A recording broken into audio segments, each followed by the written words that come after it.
Good evening. This is the news tonight, your daily roundup of all that has happened across India and the world. I'm Ishan Russell, and tonight our focus is on the coal strike that is even threatening to interrupt power supplies. How exactly that is playing out, we'll discuss a little later in the show, but first the headlines you're tracking right now. 12 killed in a terror attack at the office of a weekly magazine in Paris.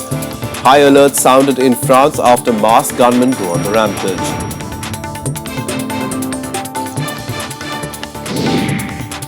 Pakistan Supreme Court orders 2611 mastermind Zakir Rahman Lakhvi to remain in jail, overturns bail order by the High Court.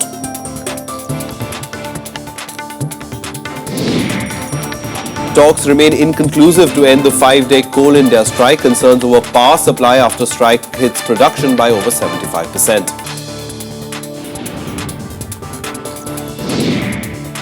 SIT to investigate murder angle in Sunanda Pushkar's mysterious death. Shashi Tharoor alleges he is being framed by the police.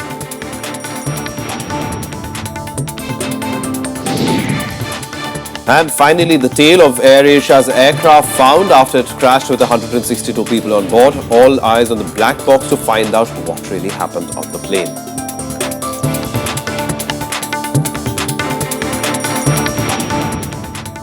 A top story tonight, news of a terror attack at the office of a weekly magazine in Paris today that killed 12 people and injured several others.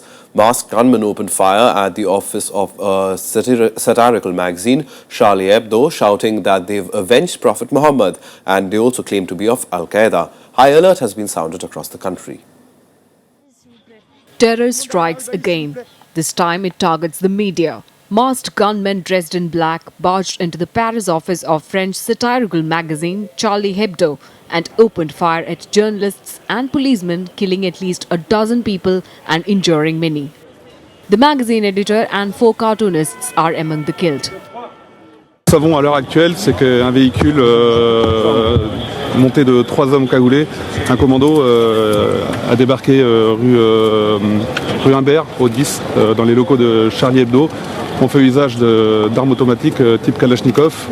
French President François Hollande called it a terrorist attack of exceptional barbarity. A state of high alert has been raised in the Greater Paris region. Police has launched a big operation to hunt down the killers. Donc engager le plan Vigipirate attentat, que nécessaire pour qu'il puisse être arrêté et traduit devant les juges et condamné. La France est aujourd'hui devant un choc. Prime Minister Narendra Modi termed the attack as condemnable and despicable act. British Prime Minister David Cameron also stressed on defending the freedom of the press. Mr. Speaker, I'm sure the whole House will want to join me in condemning the barbaric attack this morning on an office of a magazine in Paris. I know that this House and this country stands united with the French people in our opposition to all forms of terrorism, and we stand squarely for free speech and democracy. It is not the first time satirical weekly Charlie Hebdo has targeted by terrorists. In the past too, extremists have dubbed its take on news and current affairs as irreverent. In November 2011, terrorists bombed its offices after it carried a caricature of Prophet Muhammad. The latest tweet on Charlie Hebdo's account was a cartoon of Islamic State militant group leader Abu Bakr al-Baghdadi. Bureau Report, Rajya Sabha TV. And 2611 terror mastermind Zakir Rahman Lakhvi is to stay in jail. The Pakistan Supreme Court today overturned the High Court order saying Lakhvi be set free, directing that the case be heard again and decided on merit. Indian security analysts say, however, that keeping Lakhvi in jail can't be seen as seriousness against anti-India terror. Here's more.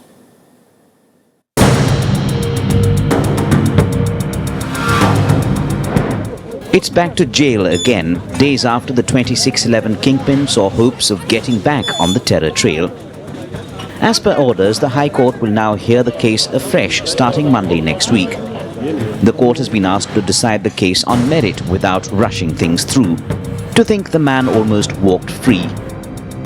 An anti-terrorism court had granted Lakhvi bail on the 18th of December. The very next day, however, he was detained under the Maintenance of Public Order Act. Then on the 29th, the Islamabad High Court suspended that detention. Now the Supreme Court steps in. After sharp protest and concern over plans to let him out, security analysts in India voiced relief. Pakistan Army has to show an image where they have to show that they are bereaving for their children, who have 140 odd children have been killed, and they cannot let the terrorists like this just go on bail and roam freely. India also will now get a little bit of, shouldn't say a little bit, but quite a lot of confidence into this, their own effort. They're raising their voice, the public speaking, the media are talking about it, and the pressure they're creating on Pakistan. So it all has summed up totally into this action. Though many warn that just this step cannot be read as Pakistan's seriousness on action in the 2611 case. This is a decision that is to be cautiously welcomed. After Peshawar, there has been what you might call as a change as far as the perception or the attitude towards terrorism per se in Pakistan. Lakhvi and 6 others have been charged with planning and executing the 2611 attacks. They were indicted in 2009, a year after the attack, and the case has moved slowly since. Political leaders in India stress on the need for definite forward movement. आतंकवादियों को तो jail में ही होना चाहिए, इसमें कोई बड़ी बात है नहीं। जहां तक पाकिस्तान पर प्रश्न उठते हैं, जब हाफिज सईद जैसे लोग घूमते हैं खुलेआम सरेआम, जबकि उनके ऊपर में इतना बड़ा एक रेजोल्यूशन है, $10 बिलियन का एक अवार्ड है, तब भी तो इसीलिए वो प्रश्न उठ जाते हैं दोहरी नीति के। लेकिन अगर वो इन दोनों के ऊपर में अच्छे से कार्रवाई करें तो 26/11 के लोगों को कुछ इंसाफ मिल जाएगा। In keeping Lakhvi behind bars, Pakistan is seen as keen to show up an anti-terror stand in the backdrop of the Peshawar school attack, especially in the light of high-level US visits to India. Bureau Report, Rajya Sabha Television. A focus story for tonight. The 5-day strike by workers of state-run miners entered the second day today, raising fears of disruption in power supply. The talks between the centre and the striking unions remained inconclusive today. Coal India claimed that over 75% of daily coal output has been hit so far. Coal India's 5-day strike has begun to take toll on coal production. The state-run company struggled to produce and ship less than half of its daily target on the first day of the strike. They're protesting against disinvestment in the sector, crucial for power generation. The unions warned that the protest may intensify in coming days. After talks with Coal Secretary Anil Swarup failed to yield any positive outcome on Tuesday, union leaders met Coal and Power Minister Piyush Goyal on Wednesday. The talks remain inconclusive amid concerns that the strike may severely hit fuel supply to over 100 thermal power plants across the country. As many as 290 out of 438 mines had to be shut because of the strike, which is being termed as the largest industrial action in 4 decades. Coal India, which accounts for over 80% of domestic coal production, claimed that over 75% output has been hit by the strike. अगर 4 दिन ये हड़ताल चलती है तो बहुत सारी plants में कोयला है ही नहीं, बंद हो जाएंगे। स्टॉक ही 3-4 दिन का रखते हैं ये, और कुछ ऐसी प्लांट्स हैं जो कि थोड़ा सा ज़्यादा होता है, उनमें भी बहुत ज़्यादा नहीं है, 5-6 दिन का ज़्यादा होगा, इससे ज़्यादा स्टॉक रखा भी नहीं जा सकता। जनरली कोयला आता रहता है, स्टॉक रिप्लेनिश होता रहता है, यूज़ होता रहता है। The shortage of coal has always been a problem in a country where 60% of power generation capacity is fueled by the mineral, but the emergency coal arrangements may not last long. According to Central Electricity Authority, 42 projects have less than 7 days stock at the stations on New Year's Day. Of these, 20 had less than 4 days of fuel. The unrest has begun after the centre took the ordinance route to allow private players to mine and sell coal in India for the first time in 42 years. Out of the 204 coal field allocations cancelled by the Supreme Court in September, the government is looking to auction or allocate 101. Of these, 65 will be auctioned and 36 will go to state entities. With inputs from Anu Devan and Pranav Goswami, Bureau Report, Rajya Sabha TV. And our correspondent Pranav Goswami has been tracking the meeting that has been going on between the striking unions and the coal minister, and the meeting is still on. Pranav is on the line with us right now. So Pranav, tell us, what is the latest that you're hearing as far as the strike is concerned?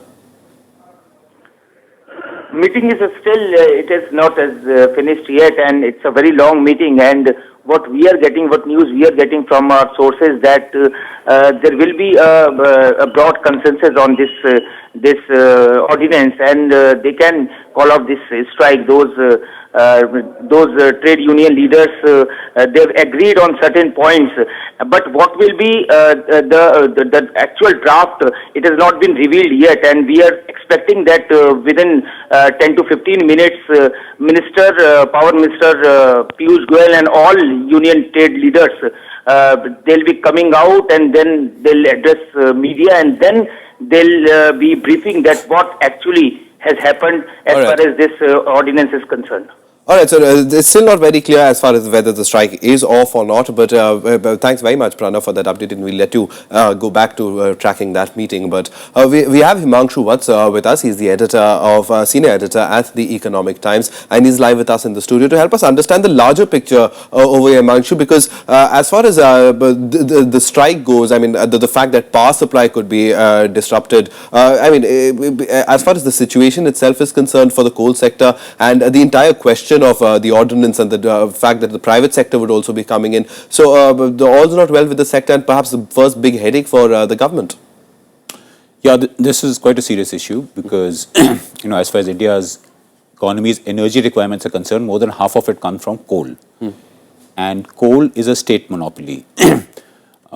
So it's a sad situation that a few 100,000 people, to make sure their monopoly continues, is holding more than 1 billion people at ransom, more or less. Their concerns are, it's very difficult to sympathize with them because the coal minister, Mr. Piyush Goyal, has very clearly said that he wants a strong coal India. There's no threat to coal India. It will not, the government does not plan to break up coal India into subsidiaries. But despite that, they are going on with the strike. Now, what this means is, the immediate threat is the power sector, followed by the cement and steel sector, which are huge coal consumers. Power sector is really critical.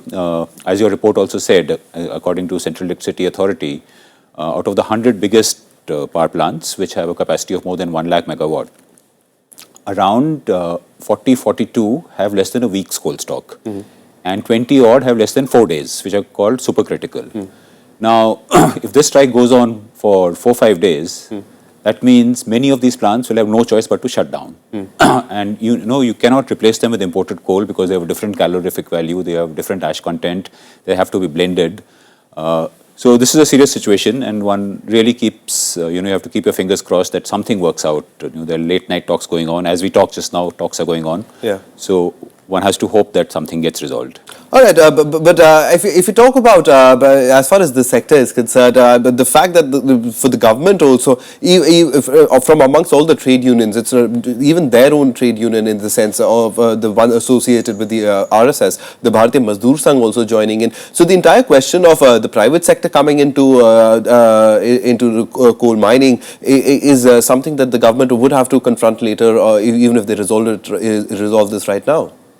Yeah, this is a ticklish issue because even the previous government, I think more than a decade ago, they had introduced a bill in Parliament looking at reforming the coal sector. But because of political pressure, nothing could be done. But this is an issue that has to be resolved. You've had more than 2 decades of liberalization. So many sectors have been thrown open. But this remains a state monopoly. And, India is one of the world's biggest, holds one of the world's biggest coal reserves. You're in the top 5 in the world. And yet you are one of the world's biggest importers of coal. Right. This is, as ironical as, if Saudi Arabia has to import crude oil. It's that kind of a situation. And if you have to resolve this, you have to end this monopoly. People have to be jolted out of their comfort zones. And, there's so many mines which are just waiting to be developed. And I see nothing wrong in this step. And the other thing is the government, when the cabinet cleared this ordinance, the finance minister and the coal minister, they very clearly said that this is an enabling provision. They have no immediate plans to do this. So some wire media has to be found because this is a very serious issue for the wider good of the country. This ordinance has to go through. This bill should be passed. But you have the situation that because it's a monopolistic situation, a few trade unions are holding the country to ransom. All right, indeed a worrying situation over there, Himanshu. Thank you very much for coming in and shedding light for us on this rather important issue. So a hard decision for the government to take as far as coal is concerned for now.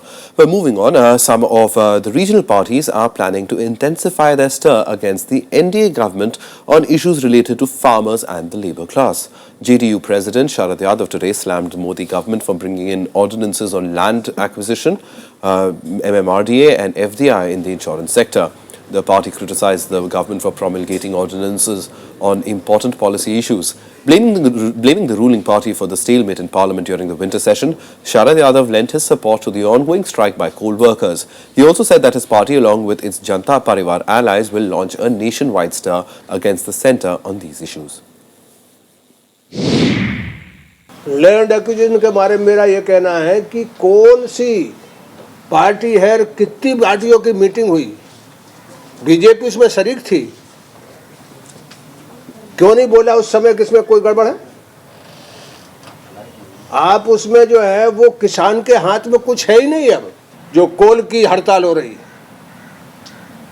यदि बहस यहाँ होती थी हड़ताल नहीं होती। तो हम लोग बैठ करके इसके बारे में क्या किया जाए, इसको सोच करके जल्दी से जल्दी हम लोग फिर बताएंगे कि ये लड़ाई के सिवा, संघर्ष के सिवा कोई रास्ता हमारे सामने बचा नहीं है। All right, time now for a very quick break, but coming up on the other side, Finance Minister puts development before political rivalry at the Bengal Global Business Summit. More on that after the break.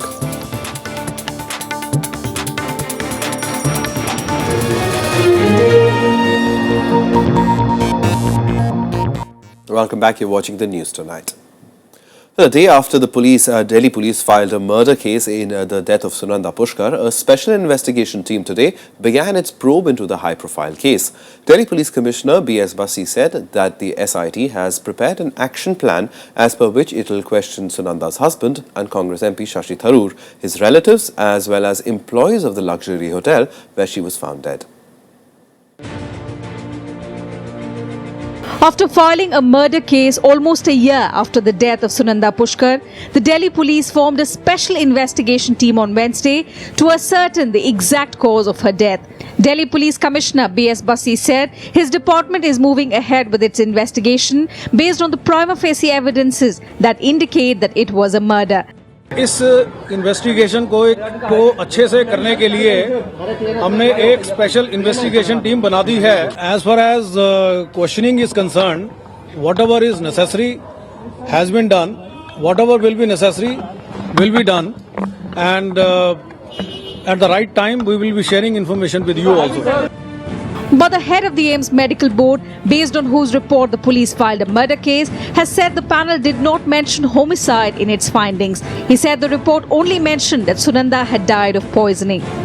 Not my individual opinion. This is opinion of a medical board duly constituted by the inquesting magistrate, which comprising of 3 doctors. Amid reports that the police may question Tharoor once again, a letter written by the Congress MP to the Delhi Police Commissioner on 12th November has surfaced.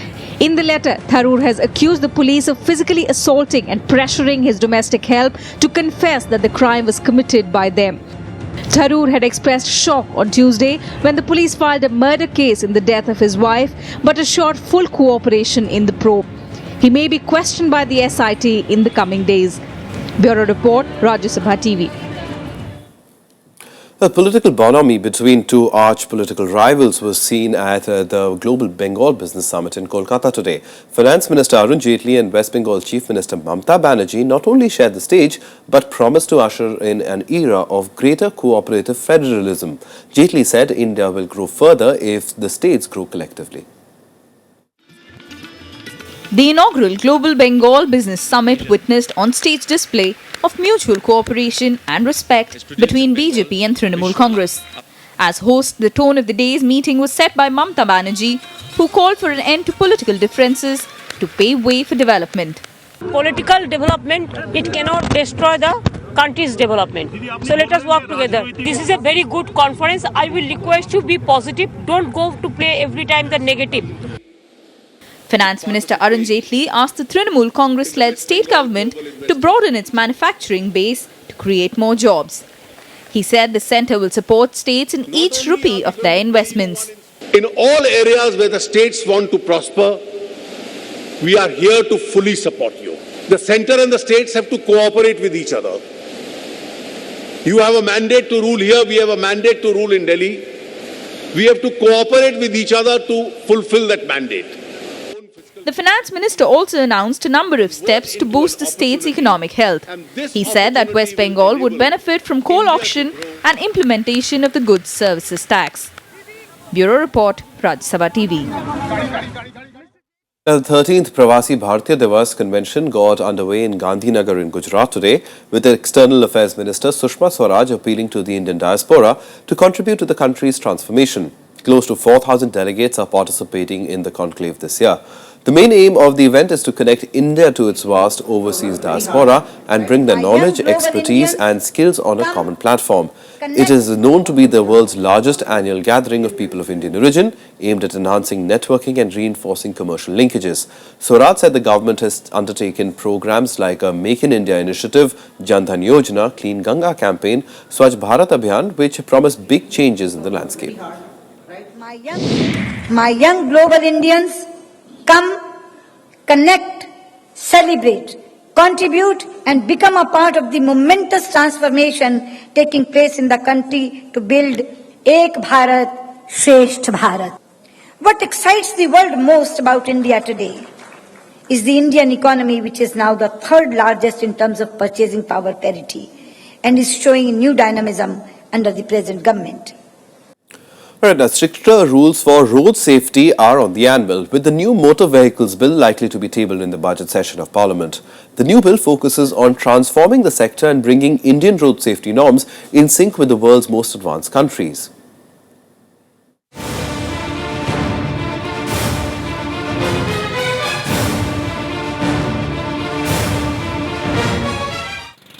An answer to the dire need for corrections in now obsolete road safety laws. A sharp surge in the sheer number of vehicles on the roads and the need to regulate them better makes this legislation long overdue. Road Transport and Highways Minister Nitin Gadkari expressed hopes of it coming through soon.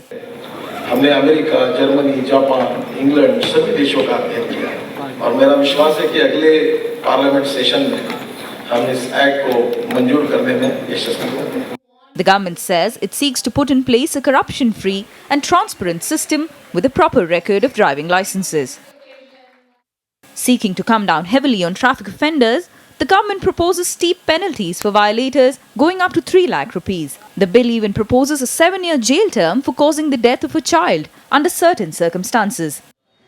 In the winter session, the government had introduced a Motor Vehicles Amendment Bill to regularize battery-driven rickshaws. The Lok Sabha passed it, but it could not get through the Rajya Sabha. The cabinet then approved promulgation of an ordinance to pave the way for plying of e-rickshaws in the National Capital Region. This new bill is different, looking for a more comprehensive road traffic overhaul. Kriti Mishra's report for Rajya Sabha TV. Well, let's look at all the other national news we're tracking in nationwide. The DMK's top 3, President M. Karunanidhi, General Secretary K. Anbargan and Treasurer M. K. Stalin are all set to be elected virtually unopposed for yet another term in their respective posts. Nominations were filed today. Karunanidhi will contest for his 12th term as the President of the DMK. DMK's organizational polls will culminate on the 9th of January. Dr. Dinesh Orao of the Bharatiya Janata Party was elected as the Speaker of the Jharkhand Legislative Assembly on the 7th of January 2015. Pro Tem Speaker Stephen Marandi announced Orao's election as unanimous. Orao is the 10th Speaker of the Jharkhand Legislative Assembly since the state came into being on the 15th of November 2000. After days of sunshine, intense cold waves swept across large parts of North India once again today. One person died in Uttar Pradesh due to extremely cold conditions. The national capital Delhi too registered a significant slump in minimum temperatures, settling at 6.4 degrees Celsius against yesterday's 9.9 degrees Celsius. A cold wave tightened its grip on the Kashmir Valley as in Ladakh, as well as minimum temperatures dipped further below the freezing point. Kargil registered a new low of minus 16 degrees Celsius. 15 people, mostly college students, were killed when a state-run bus in which they were travelling fell down a dug-up area adjoining a hilly road in Andhra Pradesh's Anantapur district. 30 others have been injured. The incident occurred at around 8:30 a.m. in the morning. Prime Minister Narendra Modi expressed grief and condoled the loss of life.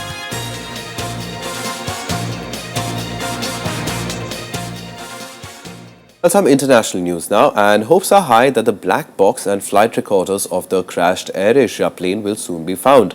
Search teams found the tail section of the plane today that holds the black box. Operations were able to pick up with some relief on the weather front. The first significant piece of wreckage to be identified from AirAsia flight QZ8501. A crucial tailpiece of the crashed plane was spotted by divers in Java Sea, buried in mud, upside down, 30 kilometers away from the initial search area. Some more wreckage, including seats and door, were found floating on the surface of the Java Sea. USS Fort Worth, kapal Amerika, mendapatkan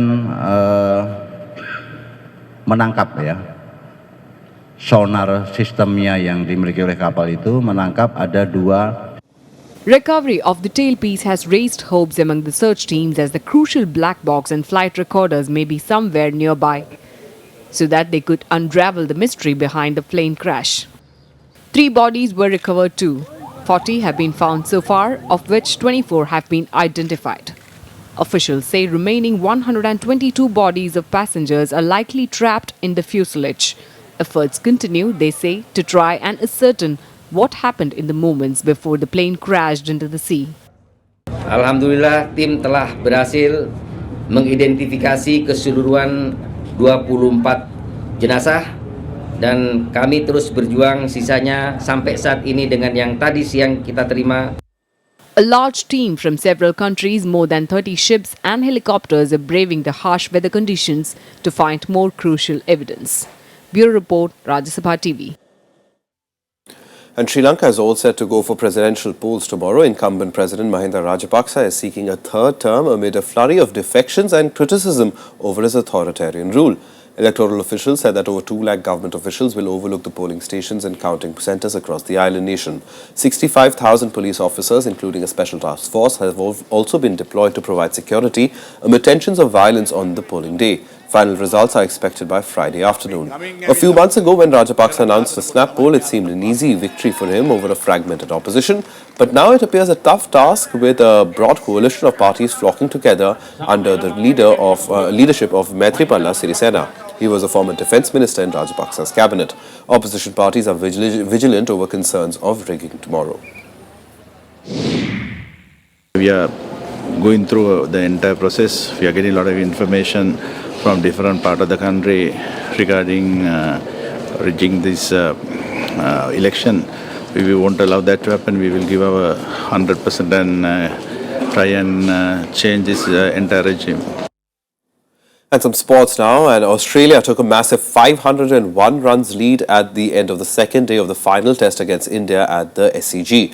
Steve Smith completed his 4th century in the series. Australia compiled a daunting task in the first innings total of 572 for the loss of 7 wickets. In response to the huge total, India got off to a horrible start, losing in-form opener Murli Vijay for a duck to Mitchell Starc. But Lokesh Rahul and Rohit Sharma brought back to ensure that there was no further damage. India ended the day at 71 for 1.